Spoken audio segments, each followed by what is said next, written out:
nombres y sus apellidos para que en principio sea más fácil conocerlos, y otra me parece también por una cuestión del sistema. ¿Sí? Buenas tardes, ¿cómo están? ¿Qué tal, chicos? Quien les habla es Débora Fernández y conmigo van a ver durante estas 4 semanas este ciclo veloz, rápido y furioso. Es el curso de habilidad verbal. ¿Sí? ¿Cómo están? ¿Qué tal, chicos? ¿Cómo van estos primeros días? Ya me reconociste. Ajá, ya me reconociste. ¿Cómo están?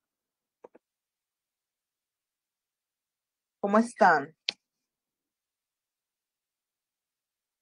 Suplantó una casa de turno mañana, me acuerdo, me acuerdo. Espero haber dado una buena impresión en todo caso.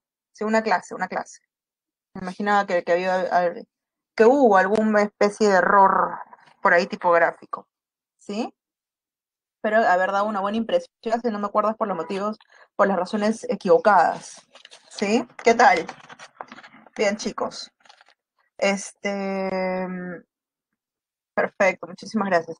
Este curso, estas 4 semanas no van a ser la excepción. Sí, estas 4 semanas que vamos a llevar no van a ser la excepción. Espero que también a ustedes les parezca una muy buena clase, que se vayan contentos, con todas las dudas absueltas, ¿sí? Voy a colocar por aquí, un minuto, voy a colocar la separata. Listo, chicos. Antes de empezar, esta es la primera clase que tenemos, un curso rápido de 4 semanitas, nada más. Espero que los 2 primeros días que hayan tenido les está yendo bien. Sí, no se olviden, tienen que absorber todas sus dudas con todos los profesores. Este curso es una especie de recordaris para todo lo que se han ido preparando de manera individual o de manera autodidacta o en el ciclo, pero requieres por ahí cierto refuerzo. Este curso ayuda muchísimo, sí, este curso ayuda muchísimo para esto. Este ciclo ayuda muchísimo para esto. Algo con lo que me gusta empezar siempre, absolutamente todos los ciclos que tenemos en la pre, es con la siguiente pregunta. Sí, quiero que sean totalmente honestos, sus nombres no se van a ver, a lo justo la voy a ver yo, pero en realidad muchas veces mi tiempo me da. ¿Sí? Voy a poner una encuesta. Quiero que tú marques sí, ¿sí? Ojo, quiero que tú marques sí, sí tienes problemas con la lectura.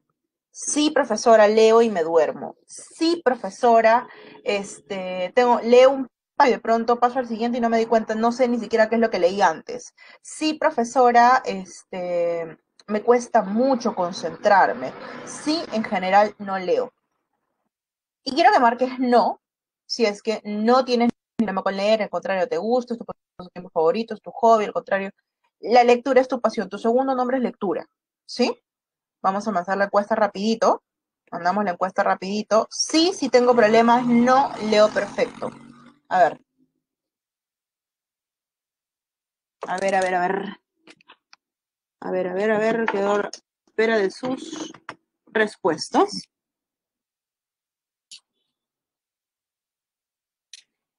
5, 4, 3, 2,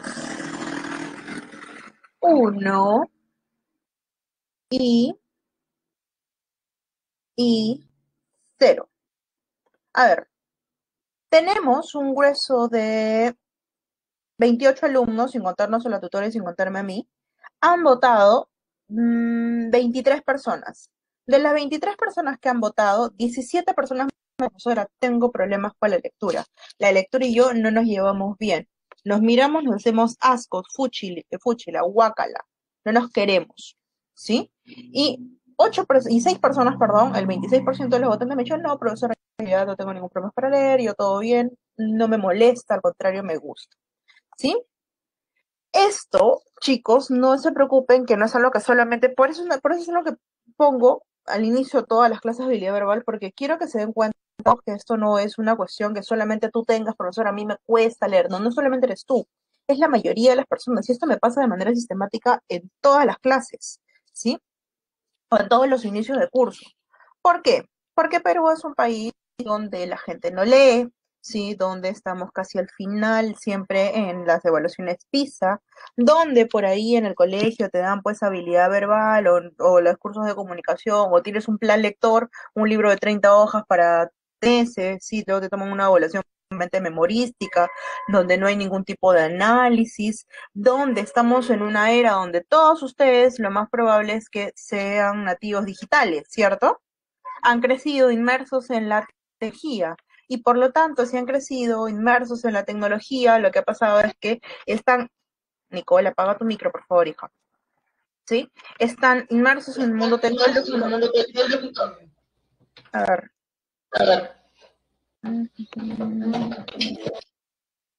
Ya, listo, ya lo apagaste. Cuidado con sus micrófonos, chicos, por favor, ¿sí? Cuidado con los micrófonos. ¿En qué estaba? Ya me acordé. Gracias, Brigitte, no había leído tu saludo. Ya, estamos inmersos todos en un mundo tecnológico donde la realidad virtual, sobre todo, mira, todos estamos expuestos. Yo tengo un hijo de 5 años y de hecho desde el año pasado estoy llevando clases virtuales, ¿sí? Que es muy pesado, muy complejo. Mira, Kinder tiene que aprender a escribir a través de la virtualidad. ¿Qué complejo es eso? ¿Sí? ¿Qué es lo que hace el Internet? ¿Qué es lo que hace estar rodeado de pantallas? Que tú veas la vida muchísimo más rápida, ¿sí?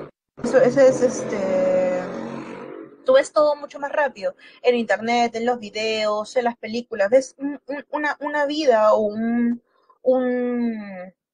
una imagen de la realidad muchísimo más rápida. En tal sentido, cuando estás sin hacer nada, ¿sí? Todo lo ves lento, pausado, aburrido. Ni qué decir leer, ¿sí? Donde tienes que hacer funcionar el cerebro, encima tienes que leer, tienes que comprender y luego tienes que imaginarte. Y por eso es una historia, tienes que imaginarte. Es complejo. Lamentablemente en un curso de 4 semanas yo no puedo lograr mucho, ¿sí? Yo no puedo hacer nuevamente que tú adquieras un hábito de lectura en solo un mes, lo que vas a hacer es hacer el máster del próximo Mario Vargas Llosa. No puedo, ¿sí? Pero sí te puedo empezar a dar ciertos consejos para que puedas cambiar eso, porque estamos hablando de que en un mes tú vas a dar tu examen de admisión, en un mes probablemente ya seas cachimbo, y en los próximos meses tú empieces la vida universitaria. Y en la vida universitaria vas a tener que empezar a desarrollar tú habilidades propiamente académicas, que son tener como base la lectura, para que tú puedas mejorar, aumentar la capacidad de razonamiento, de lectura crítica, de análisis crítico, para aumentar tus conocimientos, salvo que tu intención sea ser un profesional mediocre. Yo creo que ninguno de ustedes pretende ser un profesional mediocre, ¿cierto? ¿O hay alguno de ustedes que conscientemente dice, no, profesora, yo la verdad un profesional de montón y estoy feliz? ¿Alguna vez me va a decir eso? Ninguno, ¿cierto? Entonces, eh, ¿cuál es el primer consejo para todas aquellas personas que no leen, sí, a duras penas, y el periódico, profesora, mi correo y esto es, el WhatsApp todo lo escribo así, leo el último mensaje nada más, ¿sí? Empieza a comprarte un periódico diario, un periódico a diario, ¿sí? Se me entendió, ¿no? Un periódico a diario, ¿sí? Cómprate todos los días un periódico, pero vas a leértelo por completo. ¿Por qué, profesora, me manda a hacer eso? Porque nuestro curso se llama habilidad verbal. Todo lo que las habilidades verbales, la comprensión lectora, análisis crítico, etcétera, requieren la práctica, porque es una habilidad. Si tú quieres empezar a correr, si tú quieres hacer una maratón, si tú quieres ser un deportista, ¿qué es lo que vas a tener que hacer previamente? ¿Qué es lo que vas a tener que hacer previamente? Chicos,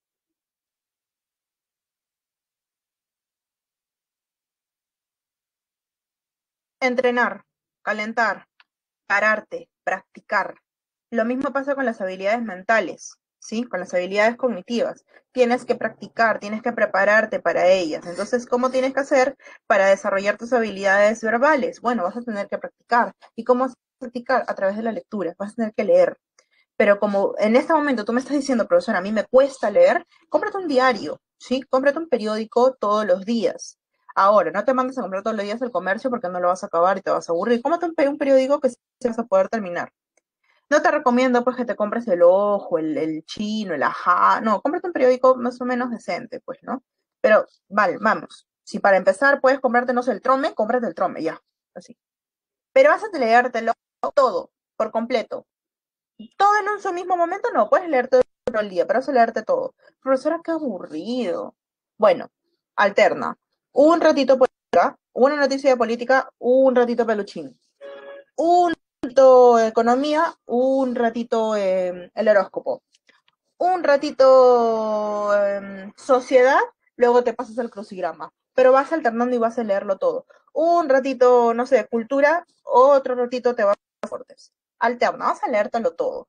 ¿Por qué, profesor, un periódico? ¿Por qué no leer otra cosa? Porque en el periódico tienes micro notas, micro textos, micro noticias.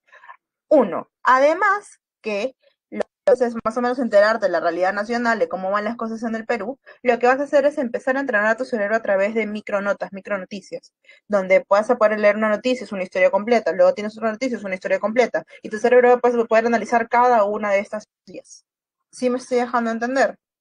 Una vez que tú ya puedas leer todo el periódico completo a diario, no te cueste, no tengas que hacerlo en, no sé, 6 veces al día, pequeñas partes porque te aburres, sino puedas leerte quizá de un tirón en una hora, ¿sí? Lo que vas a hacer es comprarte un libro, ¿sí? Ojo, ya te dije que esto no es una cuestión inmediata, es a largo plazo, ¿sí? Vas a comprarte un libro, el que más te guste, tú algún libro que tú tengas ilusión de leer, ¿sí? Cómprate, no sé, Harry Potter, puedes comprarte El Hobbit, puedes comprarte estas novelas románticas, Crepúsculo, no sé qué otras novelas hay ahora. Yo antes de ir, por ahí me dijeron la otra vez, cómprate cualquier novela o cualquier libro que a ti te parezca interesante. Como va a ser un libro que va a ser de tu gusto, te lo vas a acabar rápido.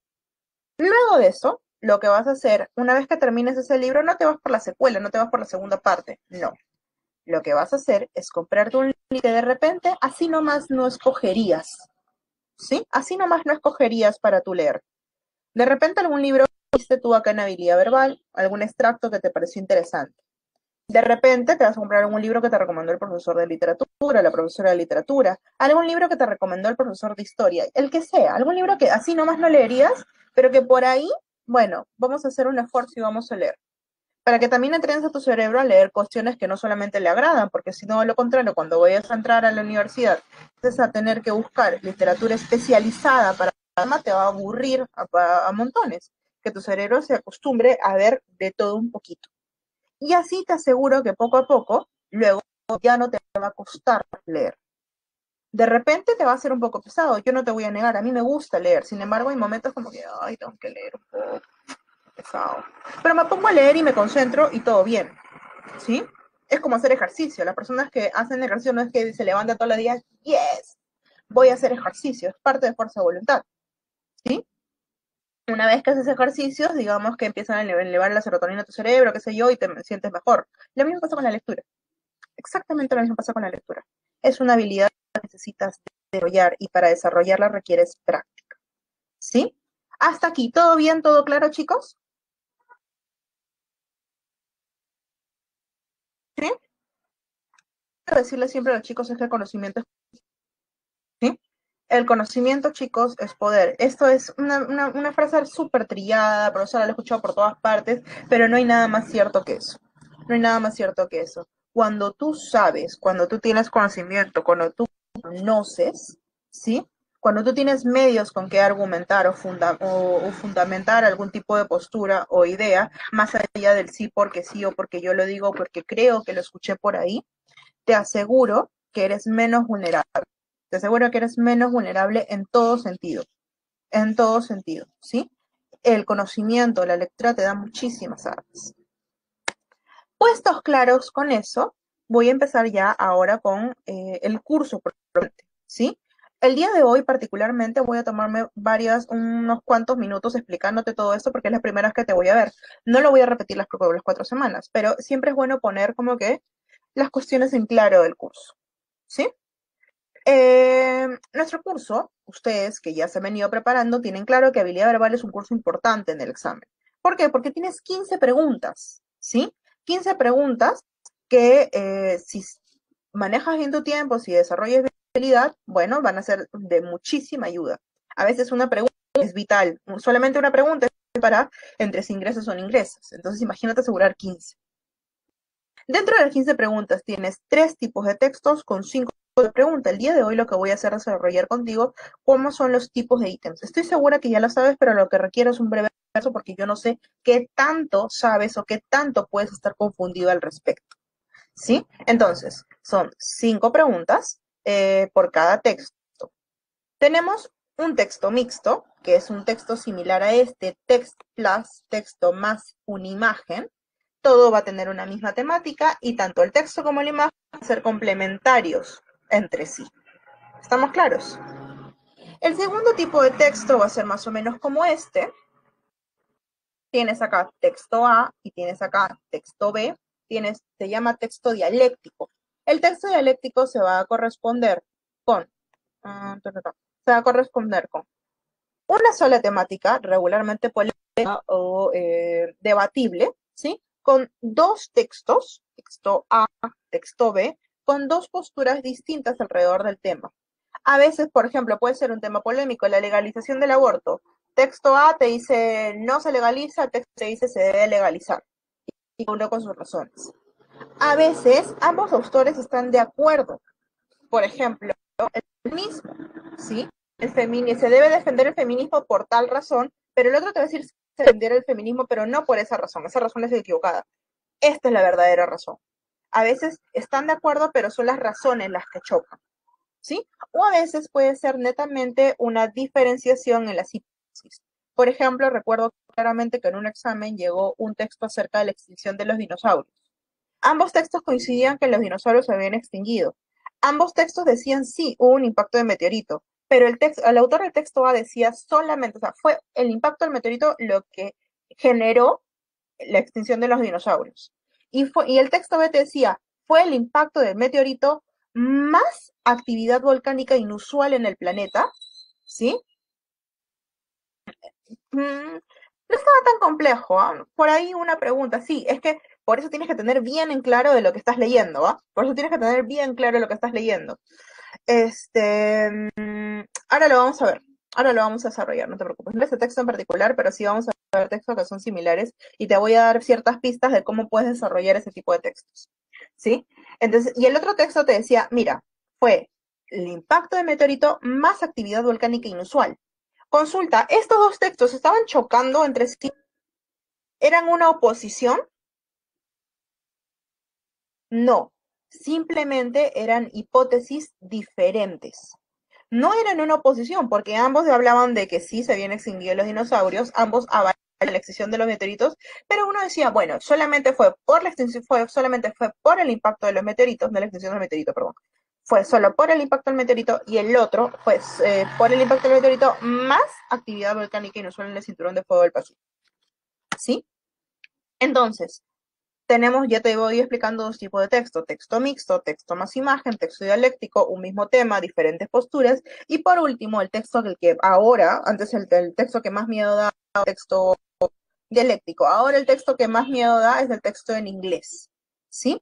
Y para esto quisiera hacerles nuevamente una consulta. Encuesta. Sí, profesora, sí puedo leer textos en inglés. Mira, no me importa que los leas en picapiedra. Puedo leer inglés bien. No me importa que lo leas así. Lo que me importa es que tú seas capaz, como tú ya has venido repasando, ¿cierto? Los textos más o menos nivel de examen, tú los puedes entender. No me importa en mi nivel de picapiedra, yo entender texto, no. O sea, puedes extraer las ideas de él. Y otras, no, profesora, yo la justa sé amarillo, yellow, rojo, red, verde, green. En eso me quedé. No sé más. No me pregunte más en inglés. Sí, sí sé, sí, sí puedo leer, sí, sí podría entender el texto. No, definitivamente conmigo nada, nada de nada. Ya, perfecto. 5. Marca nomás, yo no sale tu nombre. 5, 4, 3, 2, 1, 0. Ok.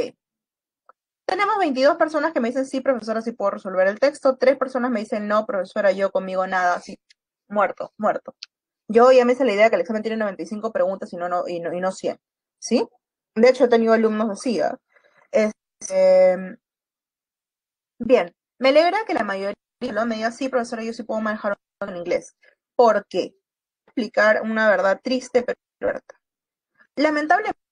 Lamentablemente yo no estoy aquí para hablar inglés. ¿Sí? Quieren el curso del ordinario o especial que dura 8 semanas, puedo enseñarles inglés. ¿Por qué? Porque tenemos destinado es una hora. El día de hoy nos tocan 2 horas, así que igual tengo que conversar esto con ustedes. Eh, Tengo destinada una hora para el inglés. ¿Y qué va a pasar, profesora, si tiene una hora para el inglés? Bueno, pasa lo siguiente, pues, que cuando tú tienes una hora para el inglés, estamos hablando de 4 semanas, tenemos 4 horas. ¿Sí? Esto no equivale ni siquiera a una semana de tu básico uno. En 18 horas que tiene todo el ciclo ordinario especial, no llego ni siquiera al mes de básico uno de los chicos. Por lo tanto, yo no puedo enseñarles inglés a ustedes. Yo me voy a agarrar así con uñas y dientes del conocimiento previo que ustedes tengan, ¿sí? Del conocimiento previo que ustedes tengan al respecto del inglés. Les voy a dar ciertos tips, les voy a dar ciertos datos, les voy a dar ciertas pautas. Voy a tratar de ayudarlos para hacer un poco más sencilla la comprensión que ustedes tienen al respecto, pero lamentablemente yo no voy a poder enseñarles propiamente la lengua. ¿Estamos claros?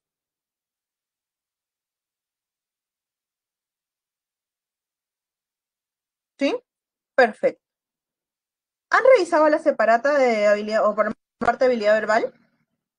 ¿Se han dado cuenta que estamos teniendo español, español, inglés? Español, español, inglés, español, español, inglés. ¿Se dan cuenta? ¿Sí?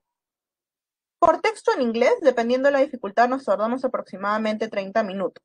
Yo usualmente lo que hago es hacer las primeras horas español y la última hora inglés y dedicamos toda una hora al inglés.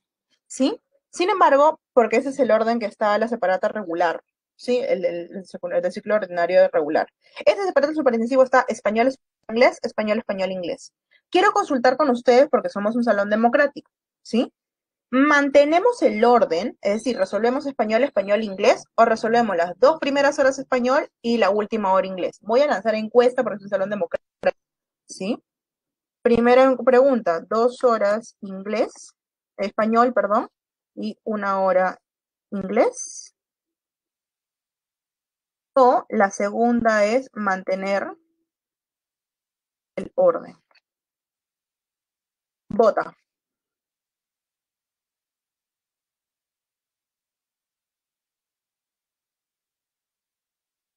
2 horas para una hora inglés o mantenemos el orden. 5, 3, 2, 1, 0. 0, 0, 0, 0, ok. 17 personas, voy a ponerlo en grande para que todo lo podamos ver. 17 personas, tin, tin, tin, tin, tin, me han dicho, profesora, 2 horas español, una hora inglés, y 9 personas me dijeron mantenemos el orden. Somos un salón democrático, ¿sí? Somos un salón democrático, entonces el día de hoy particularmente, solamente vamos a ver lo que corresponde a español, ¿sí? Solamente vamos a ver lo que corresponde a español, y el mes que nos toca la última hora, vemos exclusivamente, arrancamos con inglés. ¿Está bien, chicos? Perfecto, perfecto. Entonces, habiendo puesto las cosas claras, teniéndolo todo perfectamente claro, voy a empezar ya con la teoría. Hasta aquí, ¿hay alguna consulta, duda, reclamo, sugerencia? Profesora, me parece bien, me parece mal su método. Profesora, ya la odio, no la quiero. Profesora, ¿todo bien? ¿Todo good?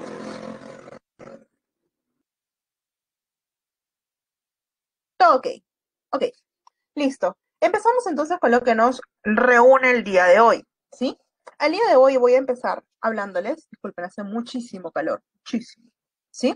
El día de hoy voy a empezar hablándoles acerca de los tipos de ítems, que es algo súper importante. Te dije que cada texto, vamos a resolver 3 textos de 5 preguntas cada uno. Cada texto va a tener la misma división. Una pregunta por jerarquía, una pregunta por sentido contextual, una pregunta por inferencia, una pregunta por consistencia textual, una pregunta por extrapolación. Pero ¿qué es, profesora? ¿Qué es jerarquía? ¿Qué es sentido? ¿Qué es inferencia? Lo vemos ahorita. El primer tipo de pregunta se llama jerarquía textual y va a apelar a una división, a una segmentación de las ideas del texto, ¿sí? Cuando te hablo de jerarquía, ¿qué es lo que se te viene a la mente?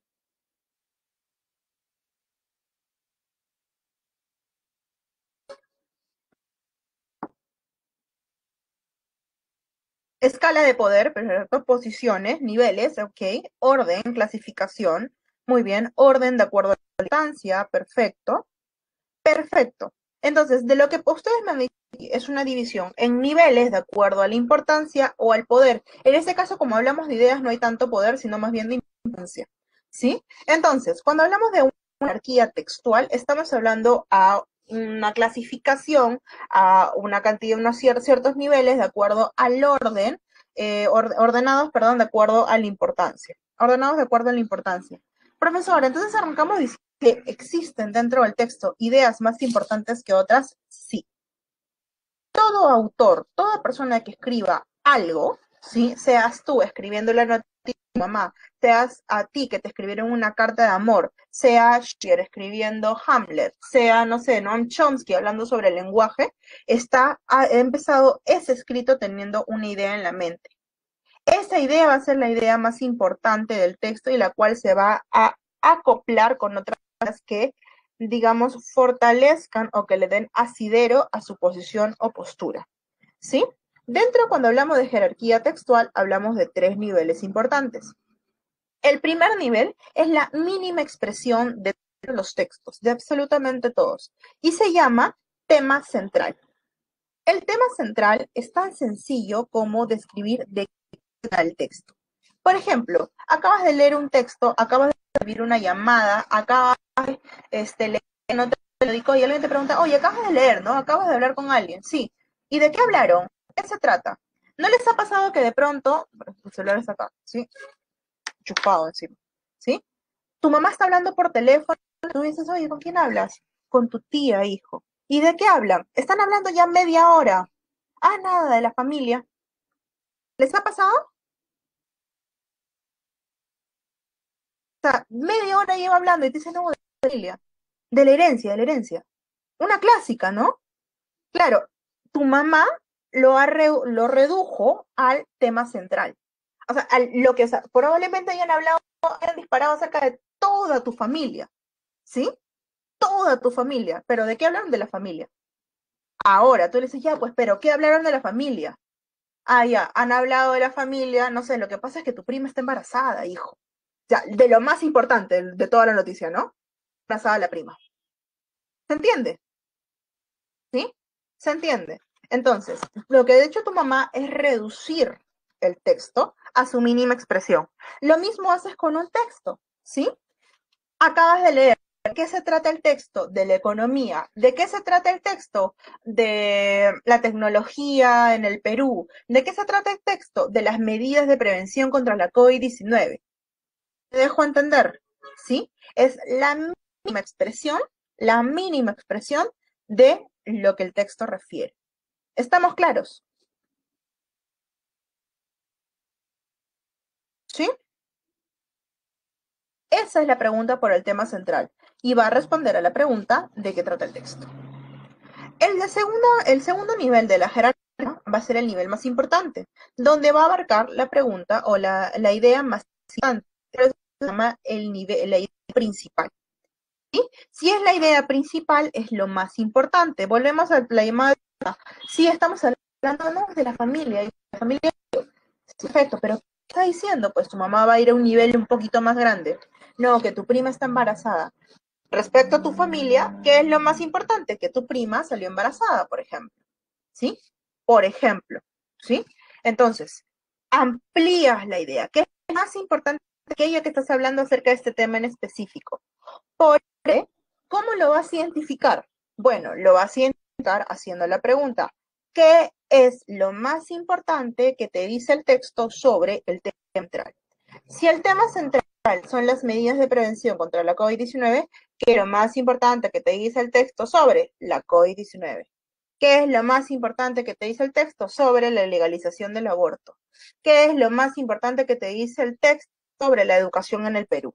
¿Me dejo entender? Y ahí vas a mostrar la idea que se sostiene con mayor frecuencia durante el texto, aquella que el autor está defendiendo, aquella que el autor está desarrollando, etcétera, etcétera, etcétera. ¿Clarísimo o no clarísimo?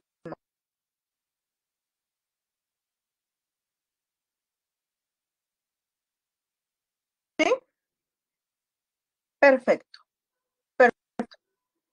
El último nivel, el último nivel se va a corresponder con el resumen. Muchos de ustedes o muchos de nosotros a veces confundimos con, ya, si es tema central, idea principal, solamente idea secundaria. Pero no, porque el texto recuerda que tiene una sola principal y está compuesto por ideas secundarias. Todas las demás ideas que no sean ideas principales van a ser ideas secundarias o terciarias. Y son aquellas que le van a dar soporte a tu idea principal. Por lo tanto, no es necesario evaluarse sobre ellas. Cuando te hacen, por ejemplo, alguna inferencia, alguna incompatibilidad o compatibilidad sobre datos, a un tema en específico, podrían apelar a ellas, pero no es necesario en jerarquía textual preguntarte sobre ellas, porque más bien, de manera medio burda, vamos a decirle que son ideas llenas, que no necesariamente son así, porque le dan asidero al texto, pero para que se entienda que no son importantes dentro de la jerarquía.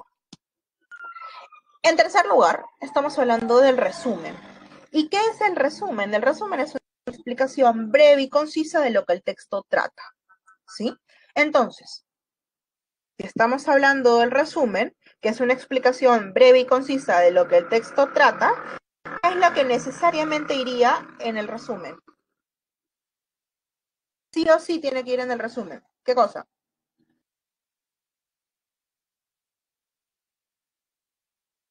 La idea principal. ¿Y por qué tiene que ir la idea principal en el resumen?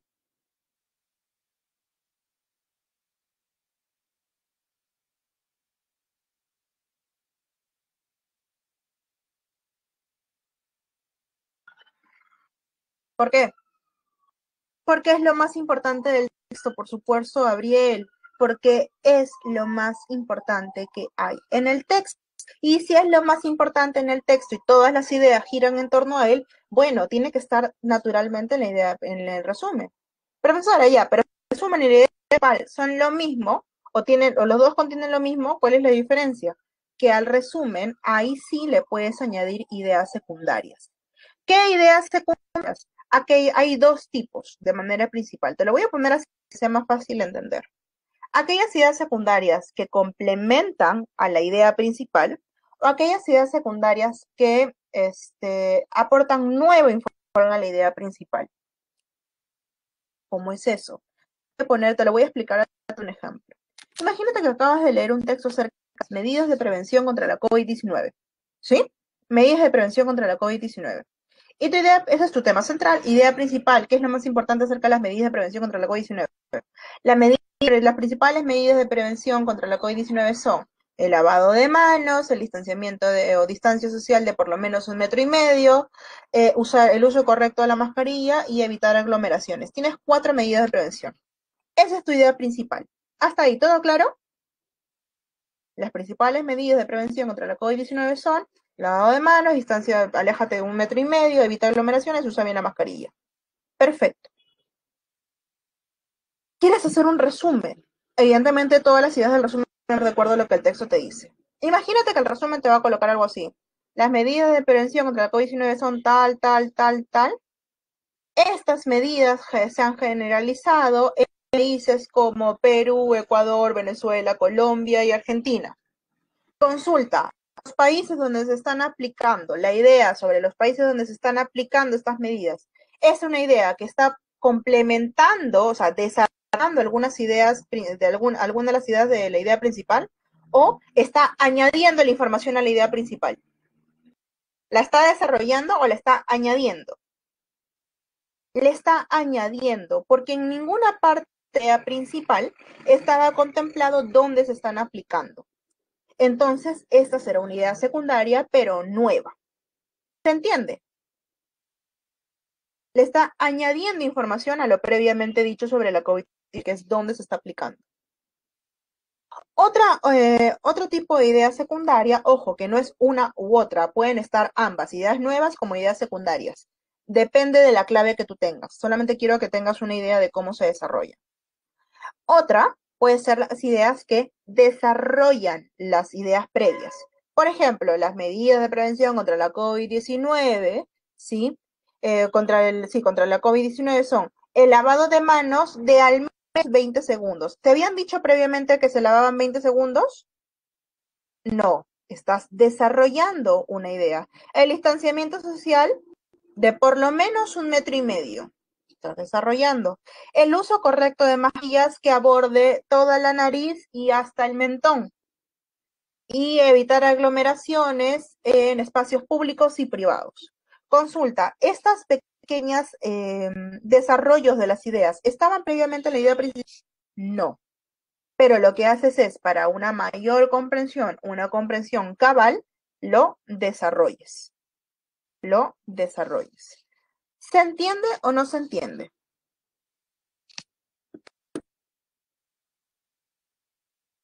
¿Sí? ¿No se entiende? Se entiende. Perfecto. Entonces, ¿cuál es la ventaja que tiene usted? Yo te doy este método que de hecho te va a servir también para cuando tengas que hacer resúmenes en la universidad. Puedes aplicar exactamente lo mismo y así va a ser más sencillo estudiar. Sin embargo, ¿cuál es la ventaja que tú tienes? Al momento de dar el examen, tú tienes que marcar. Entonces, el primer descarte rápido que puedes hacer en una pregunta, si te llega una pregunta de resumen, es identificar en dónde está la idea principal. Aquel que tenga la idea principal va a ser el winner, el ganadora, ¿sí? Profesora, pero hay 2 preguntas o 3 preguntas que tienen idea principal.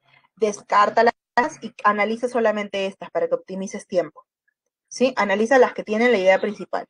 Y una vez que analices la idea principal vas a ver que hay por ahí una información que está de más, una información no contemplada, de repente alguna información errónea, entonces, o una información que de repente con ideas secundarias que no son tan relevantes como las otras, entonces ahí haces la elección.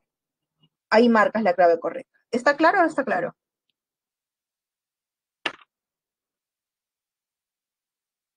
Perfecto. Aquí es jerarquía textual. Me parece que está entendido.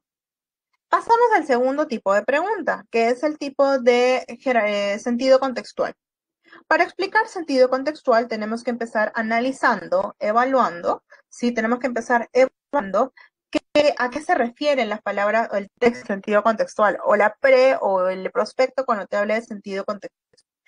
Para el sentido contextual tú tienes que entender de que en todas las lenguas del mundo, absolutamente todas las lenguas del mundo, polisemia, chicos. ¿Qué es la polisemia?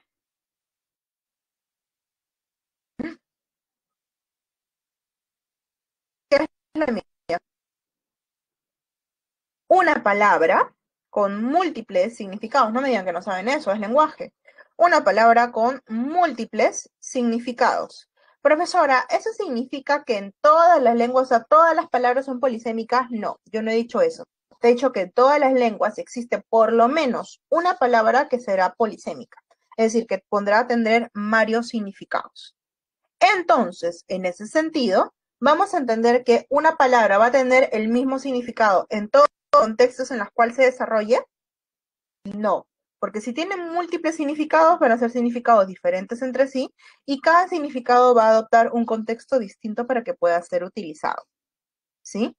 Un ejemplo, profesora, bueno, un ejemplo paradigmático es la palabra sano o la palabra mano. Si vamos a poner ejemplos. Si yo te digo, a partir de mañana voy a comer más sano, sano va a adquirir el sentido de qué. ¿Qué entiendes tú por a partir de mañana voy a comer más sano? Voy a comer más saludable. Sí, voy a comer menos calorías, ¿sí? Voy a comer menos comida chatarra, etc. Si yo te digo, el amigo que me presentaste es bien sano, ¿sano qué va a significar ahí? Saludable. Inocente, ¿cierto? Ingenuo, por ahí tranquilo, ¿sí? Cándido, ¿sí? Entonces, ya vemos 2 conceptos distintos. Si yo te digo, por ejemplo, me compré una tele de segunda y está sanita. Me acabo de comprar una tele de segunda y está sanita. ¿Qué va a significar? Sin daño, nueva, ojo, ajá, casi nueva, como nueva, en buen estado. Nueva no, porque te acabo de decir que es de segunda. ¿Sí? Entonces no va a ser nueva, sino más bien como nueva, en buen estado. ¿Sí? En buen estado. Y le digo, tuvimos un accidente de auto, gracias a Dios estamos sanos.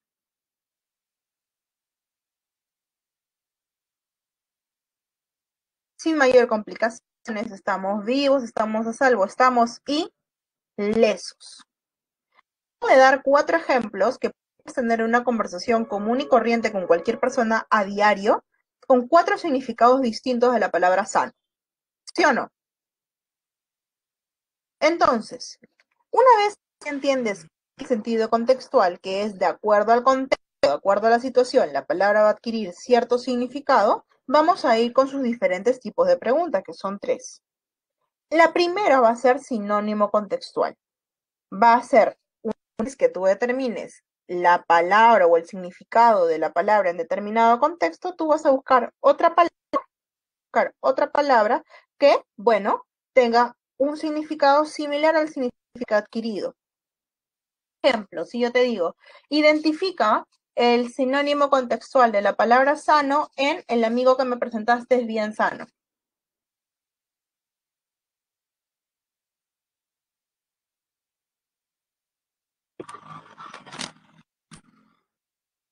¿Se te ocurriría decirme en buen estado?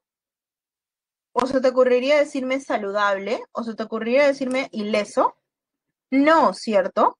El mejor sinónimo contextual ahí sería inocente, ingenuo. ¿Sí? El mejor sentido contextual sería inocente, ingenuo, sinónimo contextual. Profesora, ¿es bien parecido a sentido contextual? Sí, son muy parecidos porque tienes que encontrar una palabra que tenga un significado similar. La cosa cambia cuando vas al segundo tipo de pregunta.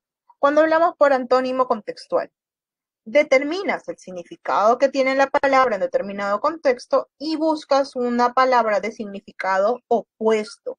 No se confundan con el significado diferente. Mesa y silla tienen significados diferentes. ¿Eso los hace opuestos? No. Celular y taza tienen un significado diferente. ¿Eso los hace opuestos?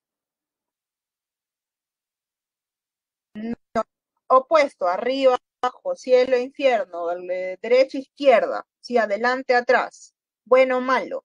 Eso es opuesto, ¿sí? Ojo con eso, que a veces nos confundimos, ¿sí? Entonces, contextualmente opuesto. Por lo tanto, si yo te digo, tuvimos un accidente de auto, gracias a Dios estamos sanos, antónimo contextual de sano.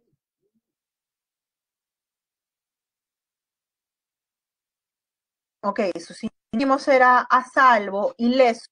Por lo tanto, herido, accidentado, ¿sí? Accidentado, etcétera. ¿Sí? ¿Todo bien hasta aquí, chicos? ¿Se entiende? Me parece que es algo súper sencillo, ¿cierto? Perfecto. Ahora viene el tercer tipo de pregunta. ¿Sí? ¿Cuál es el tercer tipo de pregunta, profesor? El tercer tipo de pregunta será la pregunta por connotación. Me parece que hay cierto delay, porque cuando yo digo algo a los segundos recién están colocando sí, no, me parece que hay por ahí ciertos segundos, una cantidad de segundos de diferencia. Bien, ¿cuál es el tercer tipo de pregunta? El tercer tipo de pregunta será la pregunta por la connotación. Aquí el grado se complejiza un poquitito más, ¿sí? Mientras que cuando hablamos de sinónimos y antónimos contextuales, estamos hablando de palabras que denotan algo, es decir, que apelas al significado literal, el significado que puede ser de diccionario. Cuando hablamos más bien de connotación, hablamos al sentido figurado, al significado que va a adquirir por el contexto, pero más no por el diccionario, no por la definición que le haya colocado en la Real Academia, sino más bien por el contexto y que regularmente el contexto compartido por las personas que tienen. Profesora, ya me mareó. Te voy a poner un ejemplo. Si yo te digo, el día de ayer fui a la playa, pero la bandera estaba en rojo, rojo significa qué bonito color, que mira, estoy haciendo referencia al color porque sí, como diciendo qué vestido para más, qué color para más bonito, quiero un vestido de ese color. No, va a significar que era peligroso, ¿sí? Que había peligro, que la marea estaba alta, que si me metía al agua, probablemente lo que iba a pasar conmigo es que me iba a morir, ¿sí? Entonces, consulta, si tú buscas la palabra rojo en el diccionario, ¿sale peligro? No, pero es lo que por connotación, por el contexto, sabes que particularmente en ese escenario, rojo va a significar peligro. ¿Estamos claros?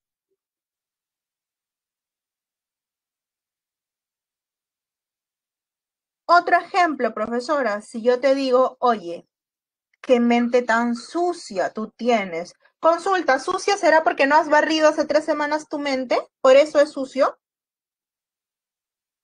No, pues, ¿qué va a significar o qué va a connotarte en ese contexto? Mente morbosa, ¿cierto? Por ahí perversión, malos pensamientos, ¿sí? Malos pensamientos, mal pensado, perfecto. Imagínate que el día de hoy termina la clase y ustedes, no sé, por ahí tienen un grupo de WhatsApp, no sé, me imagino, ¿ya? Y se conocen. Y yo les caí pésimo, les caí mal, o sea, chinchosa más no poder. Y de pronto, uno de ustedes, oye, qué bruja es esa profesora. Consulta, ¿será porque realmente soy una bruja? Con mi gorra, mi caldera, así, ña, ajá. ¿A eso se refiere? ¿O es que connota otra cosa? Connota raje, sí, también. No, ¿qué va a connotar? Mala profesora, ¿cierto? Qué antipática, qué mala gente, ¿sí? Qué mala gente, ¿no? Qué amargada, quizá en algunos casos, ¿sí? ¿Estamos claros? ¿Se entiende o no se entiende? Capichi. Sí. Entonces, eso es la connotación. Es más bien un significado que se va a adquirir de acuerdo al contexto más que por el diccionario. Profesora, ¿una palabra connotada puede adquirir el mismo significado del diccionario? Sí, por supuesto que sí. Pero eso se lo va a otorgar más el contexto que la palabra en sí misma. ¿Sí? Cerramos sentido contextual, ¿sí? Cerramos sentido contextual, porque ya casi no estamos viendo textos, es normal, la primera clase siempre pasa así. La próxima semana te aseguro que vamos a ver texto toda la clase, igual el día, el viernes, no es que nos toca, ¿sí? Pero el día de hoy me interesa poner las cosas en claro, ¿sí? En claro para todos, para que podamos desarrollar luego bien los textos, porque si no, luego los lanzo a la piscina y no sé si qué entendieron o qué saben o qué no saben, y los voy a invitar al error. ¿Sí? Prefiero como que tenerlo todo así, listo. Tercer tipo de pregunta, inferencia. A partir de acá la cuestión es automática, en 10 minutos acabo todo, ¿sí? Inferencia, ¿qué es la inferencia? La inferencia es un proceso cognitivo que realiza tu cerebro, ¿sí? Para extraer la información implícita de la información explícita, la llamada lectura entre líneas, ¿sí? De lo literal, esa es una información que está sesgada, velada, oculta, que no es evidente, ¿sí? ¿Eso qué te va a decir? La inferencia es un proceso cognitivo que realiza eso. Por lo tanto, regla de oro de la inferencia, bajo ningún motivo, bajo ninguna razón, por ninguna circunstancia, lo que vas a hacer tú es tomar información que sea literal. Por ningún motivo o circunstancia. No vas a tomar información que sea literal. ¿Te queda claro? Tampoco parafraseada. Decir mi perrito se ha muerto, a mi perrito se murió, a mi perrito ha fallecido es exactamente lo mismo, con parafraseo. ¿Estamos claros? ¿Sí? Te voy a poner un ejemplo. En febrero nos volvieron a encerrar, nos volvieron a decir, ¿saben qué? Cuarentena para Lima, cuarentena para casi todo el Perú, porque en realidad estamos hasta las patas. ¿Sí? Nos volvieron a encerrar. ¿Qué va a pasar o qué pasó correcto? Después, justo después de la conferencia de prensa de Sagasti o de la sí, una conferencia de Sagasti, sí, donde dijo que nuevamente los iban a encerrar a todos, ¿qué fue lo que pasó? En los sillos de las noticias, Lima nuevamente en cuarentena, aislamiento social obligatorio para todos. De esa sola frase, Lima nuevamente en cuarentena, aislamiento social obligatorio para todos, ¿qué puedes inferir tú? Hay algo básico, pero hay otras cuestiones que puedes inferir. ¿Qué extraes de esa información?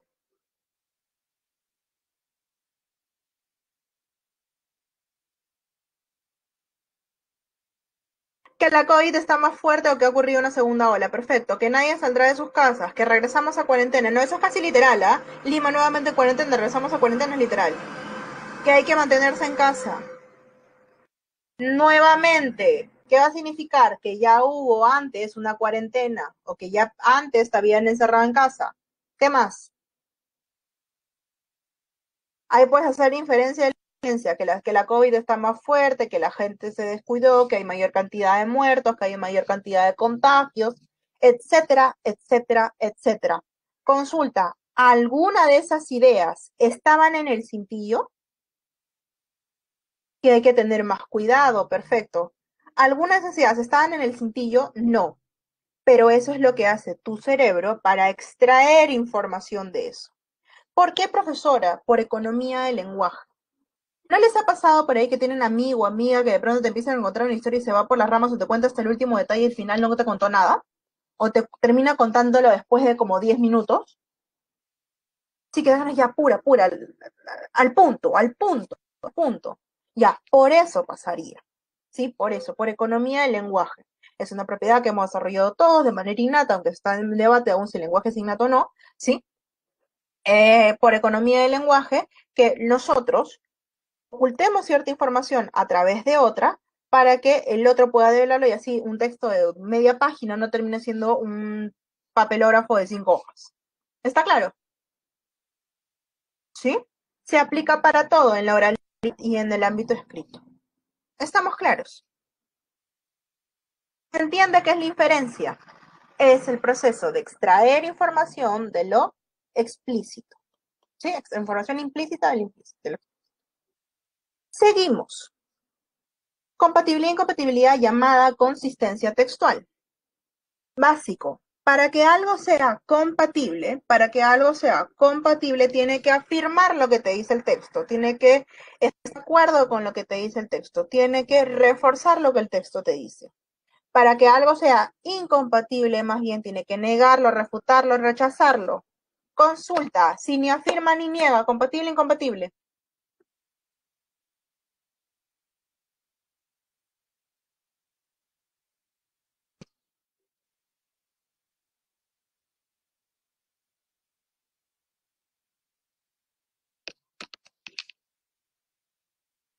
Entran en duda, entran en duda. Te voy a poner un ejemplo. Ninguno. Te voy a poner un ejemplo. Imagínate que tienes un texto que te habla acerca de las medidas que tomó MINSA durante esta pandemia. MINSA, Ministerio de Salud. ¿Sí? Y de pronto te dice el texto, resulta incompatible afirmar que, o determina el valor de verdad, el Minedu adoptó las mismas medidas que el MINSA. Puedes decir que es compatible o incompatible. Todo el texto te habla del MINSA. Con compa. No que, compa y compa. Ninguno, profesora.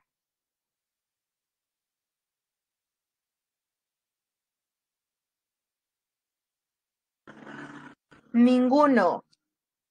¿Qué te acabo de decir? ¿Qué te acabo de decir? Para que sea compatible, tienes que afirmar. Para que sea incompatible, tienes que negar. Si todo el texto te habla del MINSA sin darte chance a otra cosa, ¿cómo tú puedes afirmar algo del Minedu? ¿Puedes afirmarlo? ¿Puedes negar algo sobre el Minedu?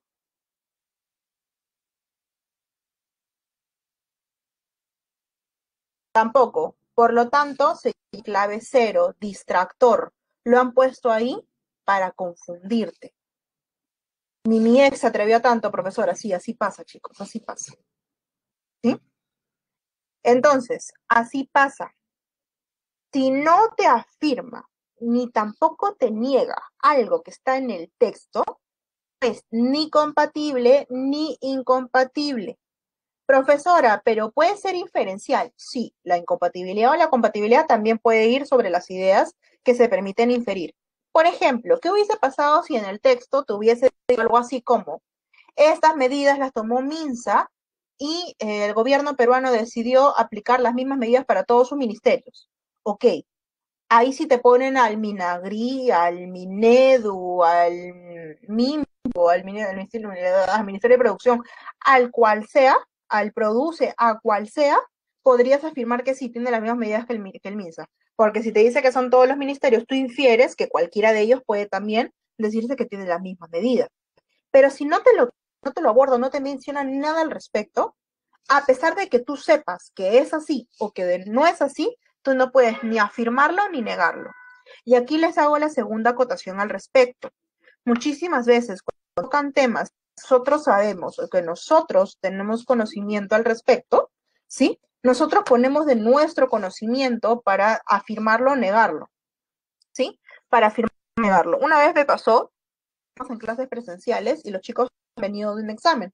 Y ya justo a mí me tocaba los lunes y los chicos estaban así desesperados por tener las claves. Y recién las claves como que tenían los resultados el domingo, pero las claves se los daban como que en miércoles o jueves. Y me tocaba el lunes. Entonces los chicos me esperaban en puerta con la para que yo, mientras ellos leían, yo resuelva los textos del examen. Y de pronto dicto claves y había pasado, era un texto como imaginemos, no, ya, pero historia del Perú. Imaginemos, ya un texto de historia del Perú. Y era un texto que hablaba acerca de la independencia, ¿sí? Y había una pregunta específicamente por las personas que nos independizaron, ¿sí? Y el texto bajo ningún motivo, o sea, hablaba netamente del acto de independencia, ¿sí? Había exclusivamente el acto de independencia. Imaginemos, te decía lo siguiente, imaginemos, ya no estoy segura y tampoco tengo la data exacta. La lucha contra la independencia del Perú inició el 4 de julio de 1821 y finalizó el 28 de julio con la independencia del Perú de 1821. Imaginemos había un dato así. Entonces decía, se puede inferir que la independencia del Perú, o resulta incompatible decir que compatible decir que la independencia del Perú fue llevado a cabo por militares extranjeros, o principalmente fue impulsado por militares extranjeros. Y había otra clave que te decía, se llevó a cabo en un aproximado de 24 días. ¿Cuál marca compatible? ¿Que se llevó a cabo por 24 días o que fue impulsado por militares extranjeros? 24 días, por supuesto. Pero este chiquitín me salió y me dijo, profesora, ¿por qué tiene que hacer eso? Si todos sabemos que lo hicieron por historia. El profesor de historia dice que lo llevaron a cabo San Martín, que era argentino, por ejemplo, que no sé cuántito. Entonces lo que hice fue repasar el texto con él y le dije, ¿en alguna parte te habla de la nacionalidad de los que impulsaron la independencia? No, pero eso yo lo sabía. Consulta, sin querer ofender. No importa que tú lo sepas. ¿Vale que tú lo sepas? No. Por supuesto que no le dije así, ¿no? Le pregunté, consulta, este texto tú lo sabes, porque tú sabes lo que pasó con la historia de Perú y la independencia del Perú. Pero si hubiese sido un texto acerca de la independencia de las colonias de Estados Unidos o un texto acerca de la historia de China, ¿hubieses podido marcar una clave con la misma soltura? Me quedó mirando. ¿Hubieses podido? No, profesora. De la misma manera tienes que tratar este texto a pesar de que tú sepas qué fue lo que pasó. Y lo mismo les digo a ustedes. Si la información, a pesar de que tú la sepas, no está en el texto y no se puede inferir de él, entonces no la marcas. Que no es ni compatible ni incompatible. ¿Está claro? Compatible afirma, refuerza, acepta. Incompatible rechaza, niega, refuta. Si no niega ni lo afirma, no es ni compatible ni incompatible. ¿Claros o no claros?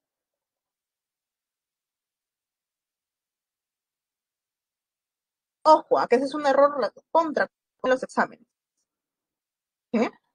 Es una de las trampas más grandes que hay en los exámenes. Y por último, tenemos la extrapolación. Esta es la pregunta a la que más miedo le tienen los chicos y en realidad la que menos miedo le tienen que tener porque es más sencillo, es más lógica. ¿Sí? Tenemos que entender lo siguiente. Una pregunta por extrapolación está basada. Pensé que se había acabado la hora, perdón. Me asusté. Una pregunta por extrapolación está basada. Una pregunta por extrapolación está basada en tu entendimiento cabal de la lectura. ¿Sí? Tienes que entender lo siguiente. Si lo evalúas de esta manera es mucho más sencillo. cierta situación se da en determinado contexto y trae cierta consecuencia. Va a pasar lo mismo siempre, ¿sí? Una situación en determinado contexto, cierta consecuencia, ¿sí? Lo aplicamos a diario. Imagínate que tienes que ir a comprar el pan y la tienda del pan está, o la tienda del pan, la panadería está a 2 cuadras de tu casa. Si viven como yo cerca de una avenida, ¿sí? Cerca de una avenida, les va a pasar. ¿Han visto esos semáforos que tienen esas como de conteo regresivo? 10, 9, 8, 7. Sí. ¿A quién no le ha pasado que estás a punto de cruzar y te quedan 5 segundos para que se acabe el verde? O 4 segundos. Y estás entre cruzo o no cruzo.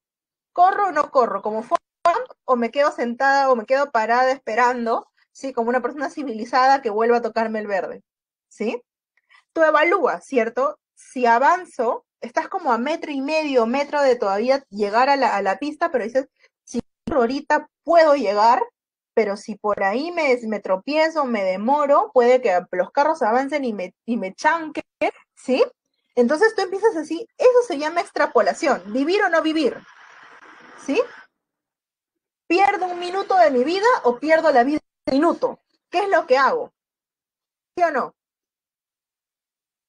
¿A qué llego? Eso es extrapolación. Ponerte en ciertas situaciones alternas a la realidad y estimar cuáles van a ser sus posibles consecuencias. ¿Está claro? ¿Sí? ¿Cómo lo aplico a los textos? Hay dos tipos de extrapolación, dos tipos de extrapolación. El primer tipo se llama extrapolación cognitiva, que va a implicar donde tienes una situación con una determinada consecuencia y más bien te van a plantear la misma situación de manera totalmente opuesta. Por lo tanto, la consecuencia será totalmente opuesta, ¿sí? Por lo tanto, la consecuencia será totalmente opuesta. En algún momento de mi vida yo también corría como no sé si no hubiese un mañana, ahora no. Yo sí espero paradita en la pista. A veces lo de los carros me miran como diciendo, oye, pavasa, cruza, pero no, yo sí estoy paradita esperando que vuelva a cambiar el semáforo, ¿sí? Ahora me he vuelto más temeraria, pero sobre todo porque tengo mi hijito, entonces yo quiero vivir para que ver a mi hijito hasta cuando se gradúe de la universidad, de casa tenga hijitos y lo que sea, ¿sí? Cuando era uno más joven no mide tanto las consecuencias, como que ya come chancó, no, ahora ya no, ¿sí? De ahí ya no, ¿sí? Entonces, les voy a poner un ejemplo de extrapolación cognitiva, ¿sí? Las personas, eso es una realidad, se descuidaron en diciembre, en las fiestas de diciembre. Por lo tanto, para el mes de febrero se inicia la segunda ola, ¿sí? Se inicia la segunda ola en Perú y en marzo nos mandan a cuarentena. Perdón, lo he dicho mal. En enero inicia el alza de contagios y en febrero nos mandan a cuarentena, ¿sí? La extrapolación cognitiva, que te plantea lo opuesto, te diría, si personas o si los peruanos hubiesen sido precavidos, hubiesen respetado las medidas contra la COVID-19 en las fiestas decembrinas, entonces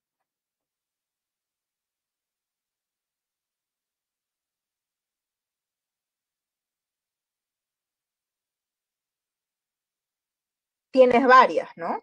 Todo lo contrario, no hubiese habido alza de contagios, no hubiese habido 40 de febrero, ¿qué más? No hubiese la segunda ola, este, no sé, no se hubiesen parado las actividades económicas, etcétera, etcétera, etcétera, ¿sí? Pero no hubiese aumentado la tasa de muertes, no hubiese aumentado la de contagios, pero todo lo contrario a lo que te plantea el texto. Aquí, ¿estamos bien? El segundo tipo de extrapolación se llama extrapolación referencial, donde mantienes la consecuencia, mantienes la situación, pero lo que va a modificarse es alguno de los referentes. Por ejemplo, referente de sujeto. Si en Ecuador, si en Ecuador tampoco se hubiese respetado las medidas de protección contra la COVID-19 en diciembre, entonces No podemos afirmar que hubiese habido una nueva cuarentena, pero podríamos decir probablemente hacia enero nuevamente habría un alza en los contagios, habría una segunda ola, probablemente hubiese aumentado la cantidad de muertes, etcétera, etcétera, etcétera. Exactamente lo mismo que te plantea el texto sobre el Perú. ¿Se entiende? Modifica el referente espacio. Si durante el verano de Europa la gente no hubiese respetado si durante el verano europeo, que sabemos que es nuestro invierno, ¿sí? La gente no respetase las medidas de prevención, entonces,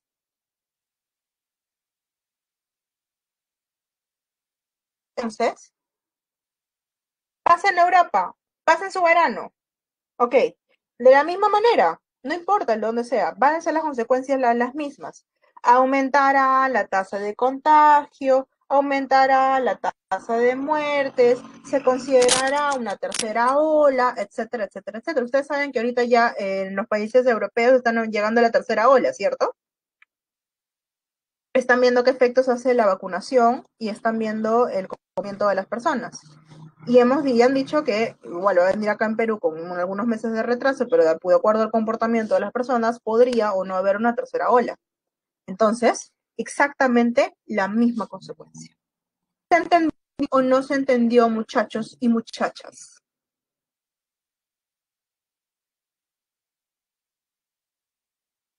Teniendo todo claro, ¿sí se entendió? Sí. Teniendo todo claro, pasamos a texto, ¿sí? Ahora sí, profesora, empezamos. Quiero que me demuestren, ¿sí? ¿Qué tanto entendieron? Texto número 1. Aunque no lo sepamos, todos pertenecemos a una generación debidamente acotada, delimitada e identificada. Seguramente nos suenen las generaciones del baby boom o los archiconocidos millennials, tan presentes hoy en día en los medios y en las conversaciones de la gente. A pesar de lo conocido que es este grupo, tan solo los baby boomers han recibido el nombre propio de manera oficial, tal y como lo reconoce la Oficina de Censo de los Estados Unidos. Baby boomers, millennials, niños de la posguerra. Cada generación es bautizada por los investigadores para estudiar su comportamiento. Identificar y establecer límites generacionales es muy útil para los investigadores sociológicos y antropológicos. Tener información sobre un colectivo y sobre cómo éste interactúa o reacciona en los sucesos económicos, sociales y tecnológicos que suceden a su alrededor es una herramienta muy valiosa. De esta manera se puede analizar cómo reaccionó un colectivo a un determinado acontecimiento o cómo ha evolucionado su opinión a través de los años. Además, permite a los investigadores establecer cómo un grupo ha sido moldeado por experiencias similares. Por ejemplo, en España, los millennials han crecido con los inicios de la digitalización y su acceso al mercado laboral estuvo marcado por la crisis económica. ¿Todo bien? ¿Todo en orden? Perfecto. ¿De qué te habla el texto? Acerca de cuál es la importancia, ¿sí? ¿Cuál es la importancia? Yo le explico. Te dice, este texto en particular te está diciendo, mira, todos pertenecemos a una generación, ¿sí? Son millennials, centennials, ustedes creo que son centennials, ¿sí? Generación Y, generación X, generación los baby boomers, los niños de la posguerra, silent generation, ahorita vamos a ver cuál es la clasificación. Pero ¿para qué sirve eso, profesora? ¿Cuál es el fin? O sea, dice, tía, todos pertenecemos, pero ¿cuál es el fin? Bueno, identificar estos límites generacionales va a ser útil, te dice. ¿Para quién? Para sociólogos y antropólogos. Para tener información sobre algún colectivo y cómo éste está reaccionando. Y vas a identificar por los grupos de edades cómo es que estos reaccionan ante ciertos acontecimientos o cómo evolucionan a partir de los años. En noviembre, cuando pasó esto, cuando ocurrieron las marchas, ¿sí? Cuando fallece Inti y Jack, ¿cómo se hacen llamar los jóvenes o las personas que salen a marchar? ¿Cuál fue el eslogan de esas marchas? ¿Se acuerdan?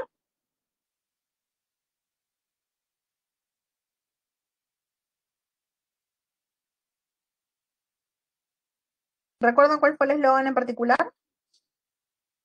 Se metieron con la generación del bicentenario y lo que decían, se metieron con la generación equivocada,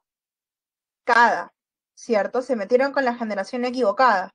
¿Por qué? Haciendo clara referencia a una diferenciación con las generaciones anteriores, con los millennials, con los baby boomers, con la generación X, etcétera, ¿sí? Entonces, para eso se analiza. Entonces, de acá a unos años los antropólogos y sociólogos verificarán, ok, las personas en esta marcha principalmente habían personas nacidas de tal época, ¿sí? De tal a tal época, y entonces genera tal cuestión. Veamos, estas tienen estas características reaccionarias, sin embargo, por ejemplo, los que empiezan a votar en estos años, sí, generaron un cambio, por ejemplo, en la política nacional, etcétera, ¿sí? Entonces, para eso sirve esta división. Veamos el cuadrito, la taxonomía de las generaciones. ¿Sabemos qué es taxonomía? Taxonomía, ¿sabemos qué es? Clasificación, clasificación, ¿sí? Clasificación. Vamos a verlo de abajo para arriba, ¿sí? Vamos a verlo de abajo para arriba. Silent Generation, los niños de la posguerra, ¿sí? La generación marco temporal en España, este cuadro de acuerdo a los análisis de los antropólogos, supongo, españoles. Nacidos entre los años 30 y el 48. Una población de estas personas, ¿de cuántas generaciones? 6.300.000. ¿Cuál es la circunstancia histórica característica? Bueno, conflictos bélicos. ¿Cuáles son sus principales rasgos característicos? La austeridad. Los baby boomers, probablemente sus padres, no sé si están en generación X o baby boomers. Mis padres son baby boomers, por ejemplo. Del 49 al 68, ¿cuánto es la población? 12.200.000. ¿Cuáles son las circunstancias históricas? Paz y explosión demográfica. ¿Cuáles son sus rasgos característicos? La ambición.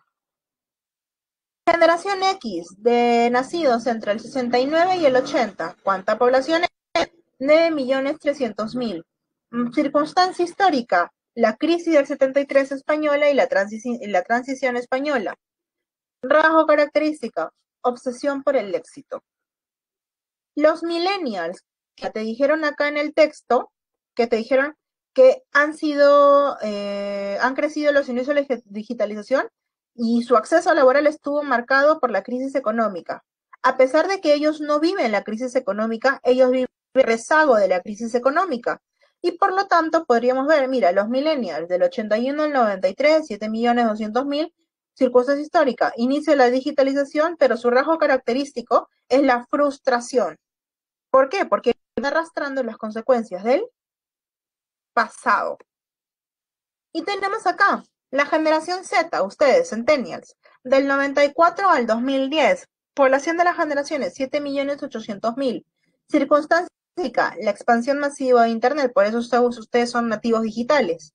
¿Sí? Rasgo característico, pues la irreverencia. ¿Sí? ¿Todo bien, chicos? ¿Todo bien?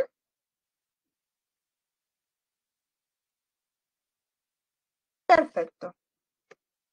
En el texto se expone principalmente una taxonomía de sus generaciones y sus características. La finalidad es clasificar a las personas en generaciones. Los límites generacionales, así como sus características, las particularidades que distinguen a cada generación. En el texto, te habla únicamente del texto. ¿Cuál será la clave? Marquen. Únicamente del texto. Texto. No te dicen texto e imagen o en su totalidad. Te dice del texto. 5, 4, 3, 2, 1. Beso y casa. A ver, los límites generacionales, así como sus características. Consulta. Nuestro texto. ¿Te dan límites generacionales? ¿Te dice cuál es la clasificación? ¿Te dice algo de eso? ¿Te dice algo de eso? No.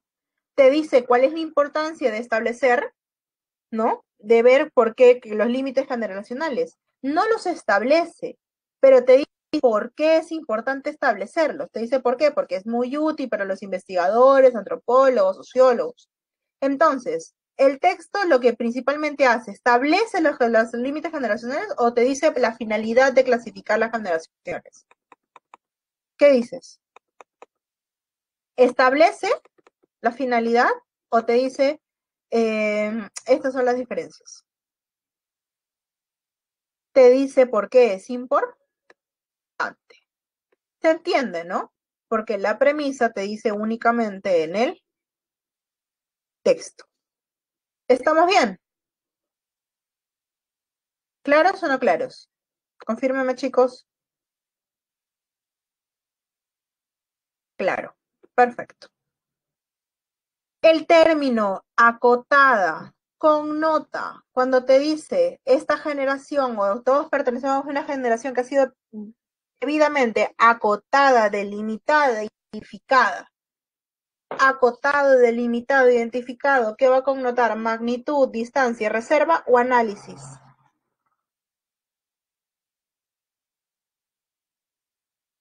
¿Qué va a connotar? A ver, díganme.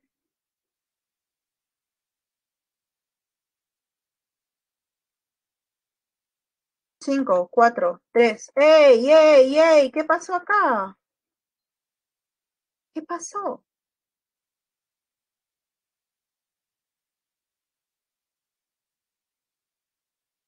Les cuento, mi hijo tiene 5 años, hace clases virtuales. Desde el día 1, sí, yo le digo, mi amor, te sientes en la computadora, cuando quieras opinar, la profesora ha dicho que levantes la mano, y cuando te dé pase, activas tu micrófono. Si no, no. No presiones nada, la profesora te va a decir qué hacer. Y mi hijo se sienta cuando quiere opinar, le da la mano y presiona el micrófono cuando le dan la palabra. ¿Sí? Lo que han hecho acá, yo lo espero pues de mi criatura, no de ustedes. Futuros sanmarquinos. ¿Sí? Por favor. A ver, borramos el juego de Paint acá de las criaturas. Bien. Acotada. Si una generación ha sido debidamente acotada, delimitada, estudiada, identificada, vas a connotar qué cosa? Reserva, ocultamiento, magnitud, tamaño, o va a connotar análisis, que ha sido estudiada. Va a connotar análisis. Análisis. Muy bien. La Guerra Civil Española empezó en el 17 de julio de 1936 y terminó en 1939. Este enfrentamiento fratricida dejó arrasada y empobrecida a España. Por ello se entiende que los niños de la posguerra en la infografía sean caracterizados como austeros e inexpresivos, ya que pudieron vivir en épocas pacíficas; taciturnos, debido a los traumas propios de los conflictos armados; reservados por las diversas guerras en las que debieron participar; serios y austeros porque tuvieron que vivir dificultades y carestías. A ver, 39 te dicen los niños de la posguerra. Veamos, ¿quiénes son los niños de la posguerra? Acá, Silent Generation. Del 30 al 39, que es con la austeridad, conflictos bélicos. Perfecto. Entonces, nos queda claro, es evidente, que la clave tiene que involucrar la austeridad. De manera inmediata eliminamos dos. ¿Cuáles eliminamos? Taciturnos y reservados. ¿Por qué? Porque ¿cuál es su principal rasgo característico? La austeridad. Ok. ¿Con cuál de los dos se quedan? 5, 4, 3, 2, 1. Chao, chicos. Si te dice, perfecto, Daniel, perfecto, son niños de la posguerra, ¿sí? Te está diciendo que el contexto de los niños en el que habla este, esta premisa en particular, son niños que vivieron durante la guerra o los niños que vivieron en la España que ya había sido posguerra, pero arrasada y empobrecida. Vivieron durante la guerra o después de que acaba esto con una España sumamente austera, sumamente arrasada.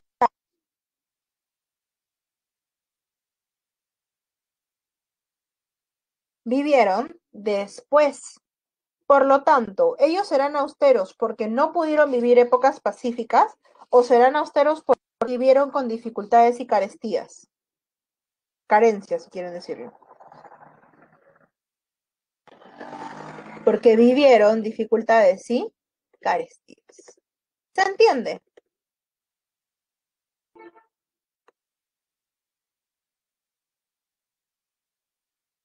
Austero, que vive como que con lo justo, ¿sí? Que vive como que con lo justo, con lo esencial, pobre, ¿sí? Sin excesos, ¿sí?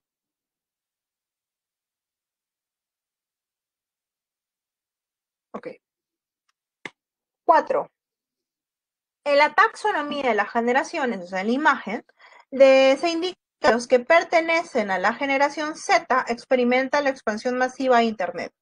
A partir de este dato podemos inferir que ya está súper evidente, está muy fácil.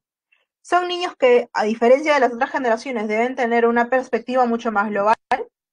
Se caracterizan por ser mayores de edad, ya que forman parte de la generación económicamente activa. Son jóvenes que han sido bastante familiarizados con dispositivos electrónicos digitales, o la irreverencia que caracteriza a esta generación es una consecuencia por ser nativos digitales. 5, 4, 3, 2, 1, 0. Miren, siguen con el paint. Siguen con el paint. A ver, el paint.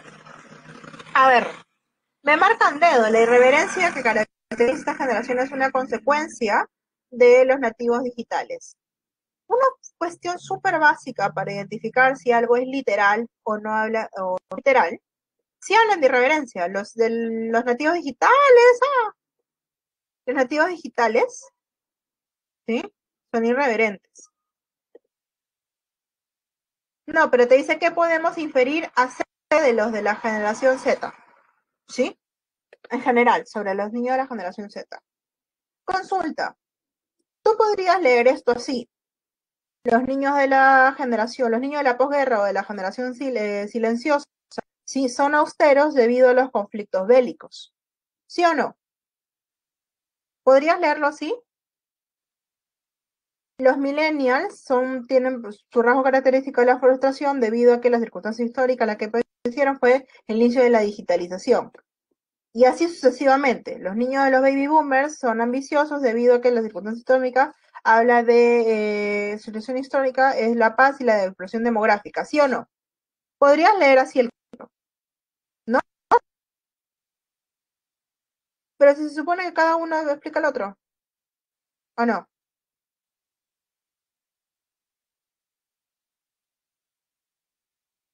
¿Sí o no?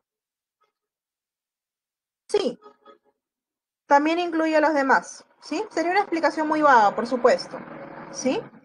Pero si lees el cuadro de manera explícita, obviamente, tienes toda la razón, sería una explicación muy vaga, porque con el texto, los millennials son frustrados porque arrastran las consecuencias de la crisis anterior. Entonces, pero digamos, si tú lo lees directo, ¿sí? Si lo lees como si leyeras un texto, tienes esto. Debido a la expansión masiva de Internet, los rasgos característicos de la generación Z es la irreverencia. Consulta, ¿literal o no literal? Si lo lees de frente. ¿Lit o no lit? Y si es lit, ¿puede ser inferencia? ¿No? Perfecto. No puede ser inferencia. Regla de oro, la inferencia no debe estar en el texto y por lo tanto tampoco en tu imagen. Pero sí podemos llegar a la conclusión de que estos jóvenes, si son nativos digitales, han vivido en toda la expansión del Internet, están familiarizados con los dispositivos electrónicos digitales. Y claro, tú tienes orden. ¿Sí, no? ¿Sí?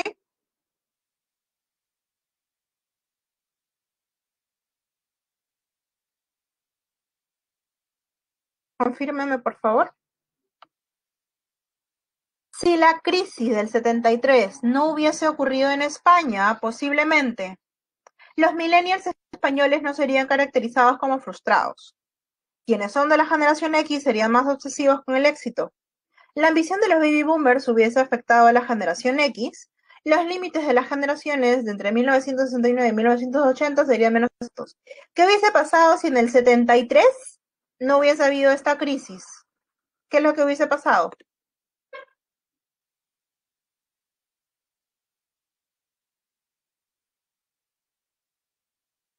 Cinco, cuatro, tres, dos, uno, cero. A ver, casita, la ambición de los baby boomers hubiese afectado a la generación X. Consulta, ¿es la ambición la que afecta a los de arriba o es la circunstancia histórica lo que afecta a los de arriba? ¿Es el rasgo característico o es la circunstancia histórica? Es la circunstancia histórica, entonces no puede ser casa. Los límites, ajá, son los límites generacionales. Entre el 69, ¿serían menos exactos? O sea, si no hubiese habido crisis, se hubiese modificado la línea temporal. ¿Estamos seguros de eso? ¿Algo en el texto nos hace estar seguros de eso? No. Pero sí podríamos decir que si te dice el texto, ya. Si te dice el texto que los millennials, sí, que los millennials o el acceso al mercado laboral de los millennials estuvo marcado por la crisis económica y por lo tanto podríamos caracterizarlos como frustrados, ¿sí?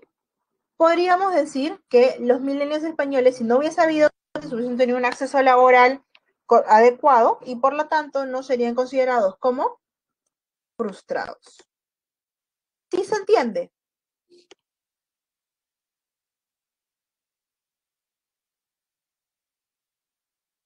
Ok. Siguiente texto. Siguiente texto, pero espero hacer por lo menos un par de textos más. Ahorita nos quedan 20 minutos, así chicos con el FUA, ¿sí? Con el poder del FUA. Un vencejo adulto llegó con su ala derecha caída por una herida en la articulación que tratamos con toda la furia, pues chicos, con rapidez, ¿sí? Criaturas, ay, criaturas. A ver, un vencejo adulto llegó con con su ala derecha caída por una herida en la articulación que tratamos durante 2 semanas. Fueron días de nervios. ¿Volverá a volar? ¿Le quedarán secuelas? Un ala es una extremidad muy delicada. Es como una máquina precisa en que un mínimo cambio condiciona todo su funcionamiento. Si un águila o una garza pierden la capacidad de vuelo, siempre podrán ser acogidas en un centro de recuperación y continuar su vida en cautividad. Pero especies como el vencejo no pueden mantenerse como especies irrecuperables, porque en el suelo apenas puede más arrastrarse. Su instinto aéreo es tan fuerte que tenerlo en cautividad de por vida es imposible. Sería condenado a una vida a una miserable existencia que acabaría con él poco a poco. Es menester aplicar la eutanasia. Llegó el día de soltarlo. Ante los ojos, él cayó. La herida le había ocasionado también un desgarro muscular y no podía tirar del ala. Pensamos que necesitaba una semana más de rehabilitación. En el jardín de una parcela lo poníamos a poca distancia del suelo para que se lanzara y se ejercitara una y otra vez. Los primeros días caía a peso muerto. Después comenzó a planear unos metros. Logró volar a ras del suelo de un lado a otro, cada vez un poco más alto, hasta que la parcela le quedó pequeña. Alcanzó la altura necesaria para salir de ella y se fue. Esta es una de las tantas pruebas que demuestra que la naturaleza es sabia y luchadora. Pocas veces por perdida una batalla. ¿Se entendió o no se entendió? Conclusión, ¿qué es lo que sostiene el autor o autora de este texto? Que la naturaleza es sabia, que la naturaleza es capaz de lograr cualquier cosa en el mundo animal, qué sé yo. ¿Sí? Veamos. Texto B. Existe una tendencia a sobrevalorar todo lo que hace la naturaleza, tratarla como un ente independiente que lo mantiene todo en equilibrio de una manera casi más milagrosa. Pero la naturaleza en sí es un concepto muy general que a nuestro parecer no define nada en concreto y se lleva todo el mérito. Mérito.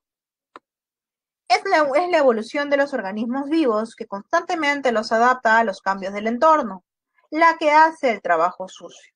Es decir, todo el orden y el equilibrio de los ecosistemas globales no es otra cosa de la naturaleza, sino que son los propios individuos que habitan el planeta los que se adaptan hasta alcanzar situaciones estables. Y la evolución, al contrario de lo que suele pensarse, no es un proceso que necesariamente conduzca a una mejora. Tomemos, por ejemplo, los ojos de los vertebrados, que están conformados justo al revés de lo que deberían. Las fibras nerviosas que captan la información lumínica transmitida por la retina, su receptora, envían al cerebro a través del nervio óptico para que sea procesada, se encuentran antes que ésta, es decir, obstaculizan el paso de la luz hacia la retina, provocando lo que se conoce como un punto ciego o escotoma, el cual no recibe la luz y por lo tanto, y aunque no lo parezca, no vemos la imagen de su diminuta zona correspondiente. Si nuestros ojos fuesen como lo de los pulpos, cuya retina sí está colocada antes que las fibras nerviosas, no tendríamos ningún punto ciego. Entonces, ¿cuál es la postura del autor del texto B?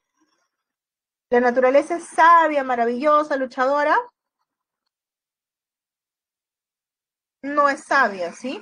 En realidad es como que le están atribuyendo demasiado a la naturaleza como que no le corresponde. La naturaleza también se equivoca, y no solamente la naturaleza, porque la naturaleza es un término como muy general, muy ambiguo, particularmente es la evolución, ¿sí? Y la evolución no es algo que los organismos hagan, es algo que les pasa a los organismos, ¿sí? Y que muchísimas veces se equivocan, ¿sí? Esto, el orden y el equilibrio de los ecosistemas no es la naturaleza, son los individuos que habitan el proceso lo que se van a adaptar en algún momento, ¿sí? Pero es por el trabajo de la evolución.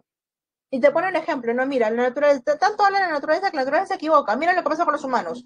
Nuestros ojos tienen punto ciego. ¿Alguno ha probado hacer esto? O sea, miras acá y luego miras acá y te das cuenta que hay una parte que no coincide. Es como que acá dejas de ver una parte y acá dejas de ver otra. ¿Han visto, han hecho esa prueba?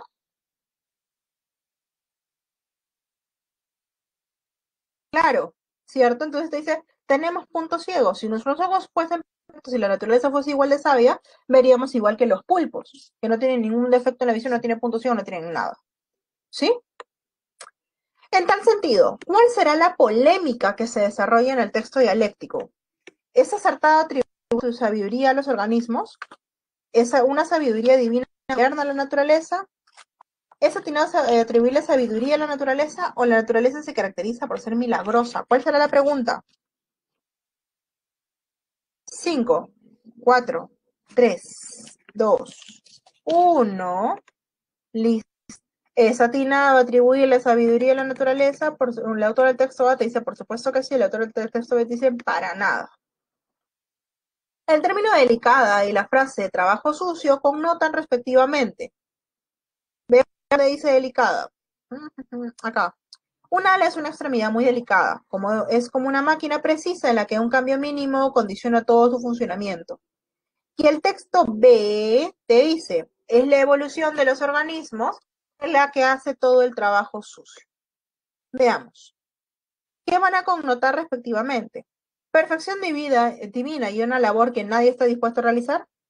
Naturaleza sofisticada y una inexistencia, una esta sabiduría. Órgano quebradizo y una tarea que será ejecutada por el propio organismo. Un miembro bastante útil y el orden y el equilibrio de la naturaleza. Fácil. 5, 4, 3, 2, 1, 0.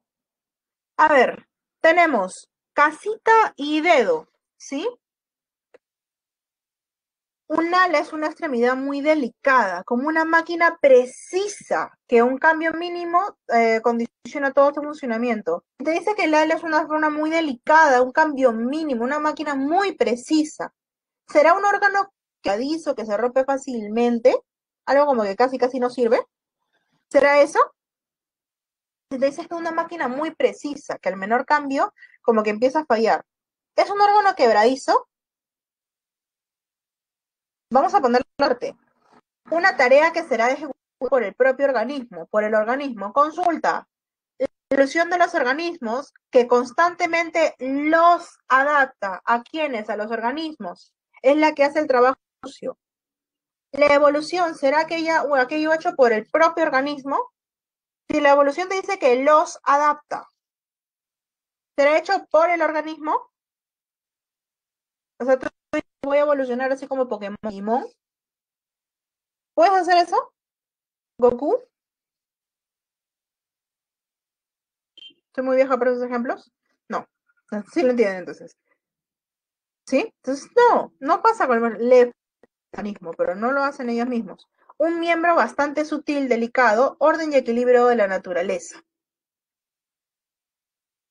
El ala será un miembro bastante sutil, bastante delicado, como que pasa percibido. Más bien no será natural, sofisticada, una máquina muy precisa, muy exacta, algo sofisticado, algo elaborado, exacto. Y la inexistencia de una supuesta sabiduría no es algo, pues, que pase por milagro, no es algo que pase por obra de arte, es algo que le ocurre. El trabajo sucio lo hace la evolución, ¿sí? Entonces, no hay sabiduría, no hay magia, no hay abracadabra, no. Hay acción por parte de la evolución. Besito. ¿Se entiende o no se entiende? 3. A partir del texto A, se deduce plausiblemente que en la naturaleza los instintos se pueden considerar como evidencia de sabiduría. Proliferan ejemplos de especies recuperables e irrecuperables. Se detectaría una potencia que nunca da por perdida una batalla, o se halla una fuerza interna que corrige lo estropeado. De acuerdo a lo que te dice el autor del texto A, ¿qué podríamos afirmar sobre la naturaleza? 5, 4, 3, 2, 1.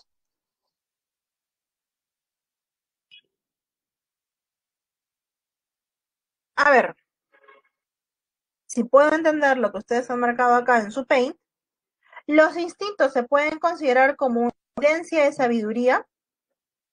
Proliferan ejemplos de especies recuperables e irrecuperables.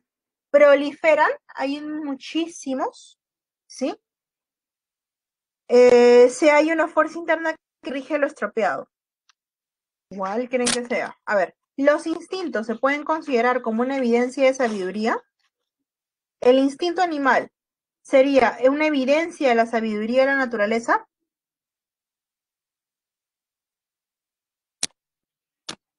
Vamos al texto. Aquí. Su instinto aéreo es tan fuerte que tenerlo en actividad, por ejemplo, sería condenado a miseria. En cambio, ¿qué pasaría con el otro? Claro, lo que pasa es que el instinto, ojo, te dice, el instinto del águila lo que haría podría invitarlo a que vaya al cautiverio, pero con el vencejo pasaría lo mismo. Si pierde la capacidad de volar, ¿su instinto le invitaría también a sobrevivir? ¿O más bien lo condenaría a muerte? Entonces, en todos los casos, ¿el instinto puede considerarse como evidencia de sabiduría? No en todos. Proliferan, abundan ejemplos de especies recuperables e irrecuperables. Abundan, proliferan, hay en todas partes.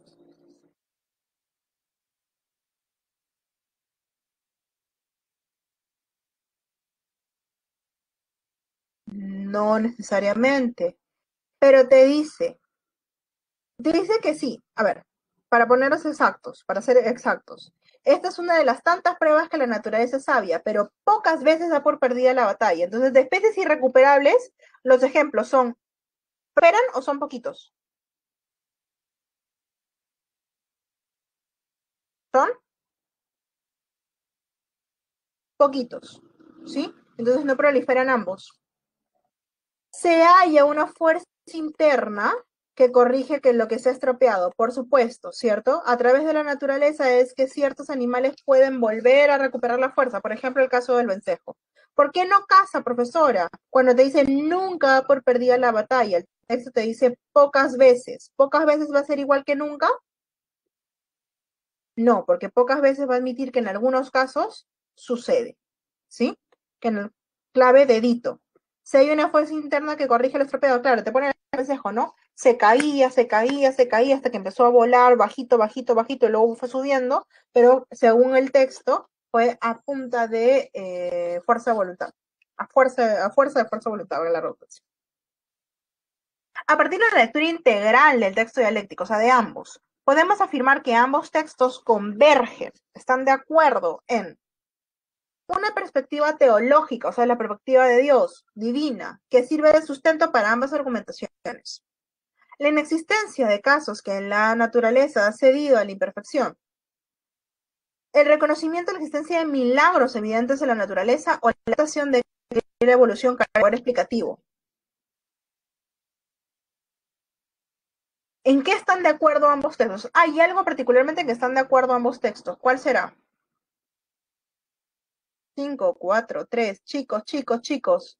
A ver, le voy a pedir al que ha hecho esto, que es lo que ha hecho, porque yo no puedo leerlo así y ya les he hablado desde hace rato. Marcan la flechita y pongan hacia atrás.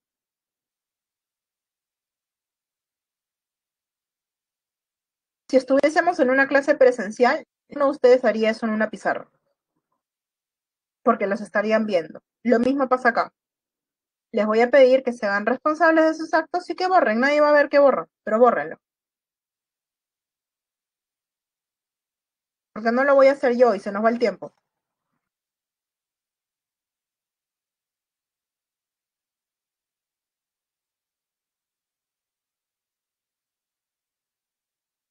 Ok, a ver.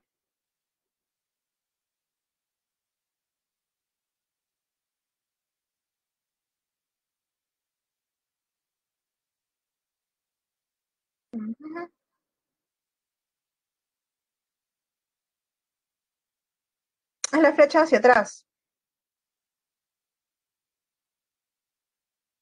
Listo. ABC, ¿sí? ABC. A ver, ¿hay perspectiva teológica sirve de sustento en ambas argumentaciones? No, la perspectiva teológica es la perspectiva divina, la que separa, por ejemplo, los milagros.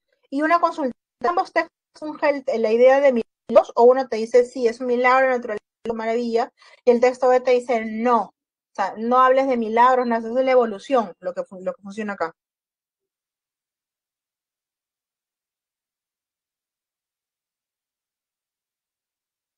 Es la evolución lo que funciona aquí, ¿cierto? La existencia de casos en que la naturaleza ha cedido en la imperfección. Reconocimiento de la existencia de milagros en la naturaleza. Ambos textos dicen que hay milagros evidentes en la naturaleza. O otro lo acepta y otro lo niega. Un texto lo acepta y otro texto lo niega, de la misma manera de la perspectiva teológica.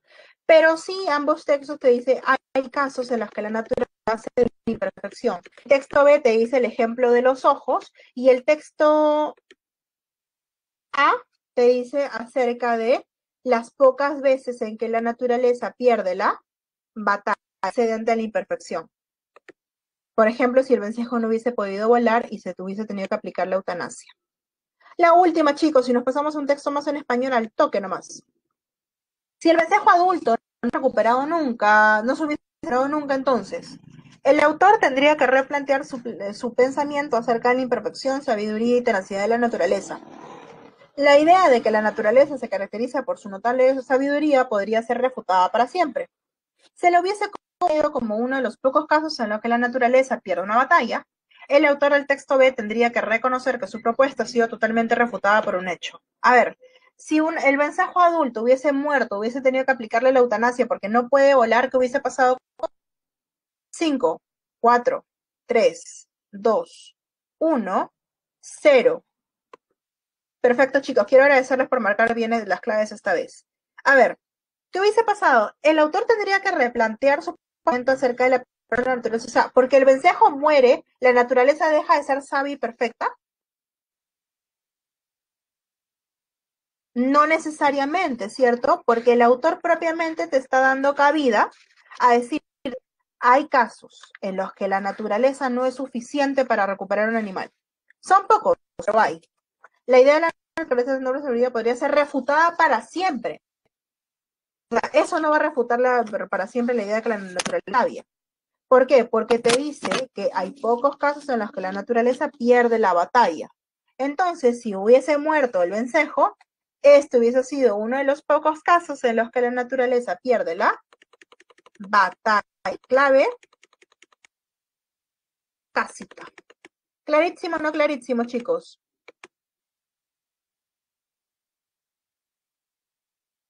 Perfecto, perfecto, clarísimo. Este texto voy a darlo el día viernes en la hora que nos toca. Tenemos 5 minutos, vamos rápidos y furiosos con un texto.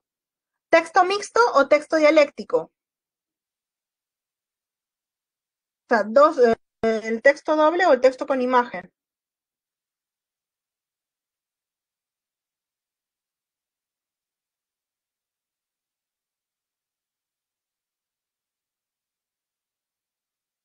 Mixto dialéctico, M mixto de dialéctico. 4, 3, 2, 1, 0. Ganó dialéctico, ¿sí? Voy a calcular el tiempo el día viernes. Si nos alcanza el tiempo, hacemos este texto mixto, ¿ya? Para que queden solamente 2 textos en español. Un texto mixto y vamos con un texto por lo menos en inglés. No se preocupen, que la próxima semana tenemos más teoría y vamos a hacer durante las 3 horas simplemente textos. Así que no se preocupen por eso, ¿sí? En casa también repasen los textos que nos quedan pendientes, ojo, ¿ah? Texto A. A pesar de su supuesta preocupación hacia los animales, los zoológicos son más bien colecciones de animales interesantes. No son refugios ni hogares para los animales. Incluso en las mejores condiciones es imposible duplicar o acercarse a crear algo similar al hábitat en que estos viven. Aun cuando se dice que el fin es conservar la especie en estos lugares, a los animales se les priva de su libertad, se les impide realizar la mayoría de los comportamientos que para ellos son innatos, como correr, volar, escalar o acompañarse de otros compañeros de especie. Los zoológicos solo enseñan al público que es aceptable interferir y mantener en cautiverio a los animales, a pesar de aburrimiento, hacinamiento, soledad y privación de las más elementales maneras naturales de su especie. Además, los zoológicos dicen brindar oportunidades de educación, pero la mayoría de los visitantes pasan solo unos minutos en cada lugar de cautiverio, más que nada en la búsqueda de entrenamiento que de formación. En el transcurso de 5 veranos, un guía del Zoológico Nacional de Estados Unidos siguió a más de 700 visitantes del zoológico y encontró que las personas solo miraban al animal como si fuese un simple papel mural. Nunca visites zoológicos, porque con tu dinero pagas la cárcel para los animales y para seguir negociando con ellos en vez de aportar a su rescate y preservación. ¿A favor o en contra de los zoológicos?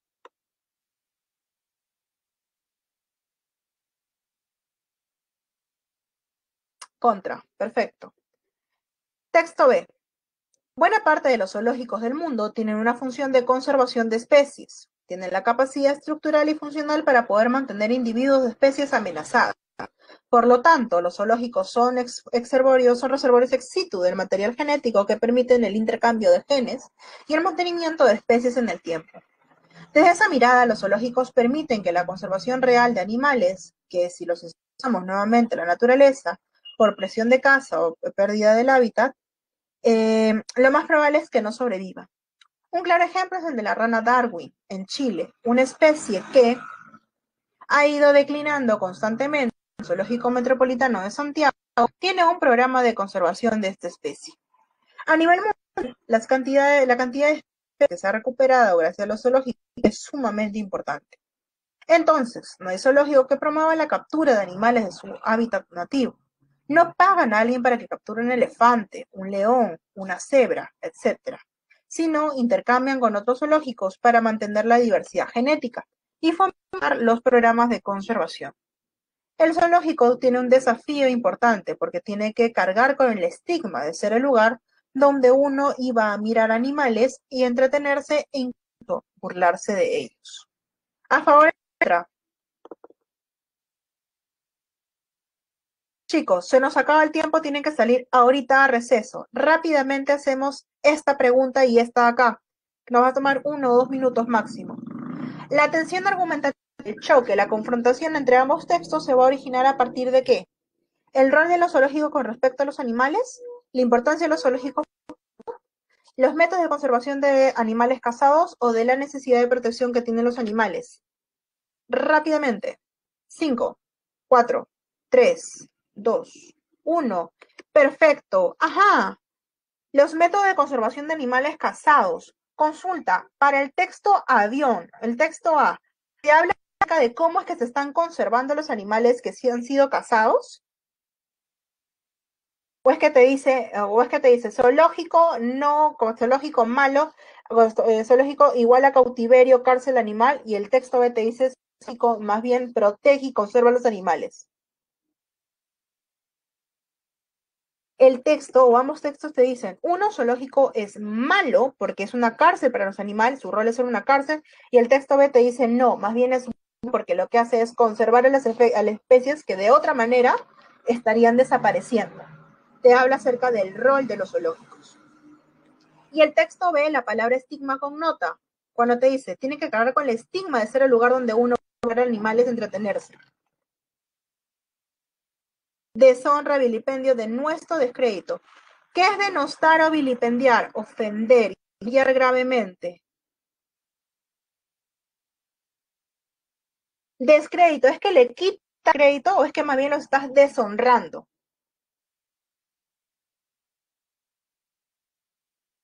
No son sinónimos, ¿ah?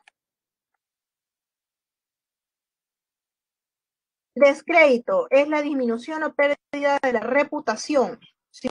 La deshonra, pérdida de la dignidad, pérdida de la honra, quitarle cosas deshonrosas. ¿Sí? ¿Tienen que cargar con el descrédito, perder el crédito, perder la credibilidad o tienen que perder la honra? No, no es ni vilipendio ni de nuestro porque son iguales. ¿Pierden el crédito, la credibilidad de las personas o pierden la dignidad, el carácter de considerárselos algo bueno? El estigma. Pierden la honra, son deshonrados. Ellos tienen una buena intención, pero aún así se les considera como parte, no sé, del circo animal. Chicos, el día viernes seguimos con este texto, al inglés, terminamos el inglés y volvemos al español. O vemos ese día si seguimos toda la clase con inglés. Ha sido un gusto conocerlos, cuídense mucho, un beso enorme. Nos vemos el viernes. Las claves se las doy el día viernes, no se las doy antes porque quiero que si ustedes resuelven los textos, resuélvanlos sin claves. El viernes cotejan, ¿sí? Nos vemos, chicos.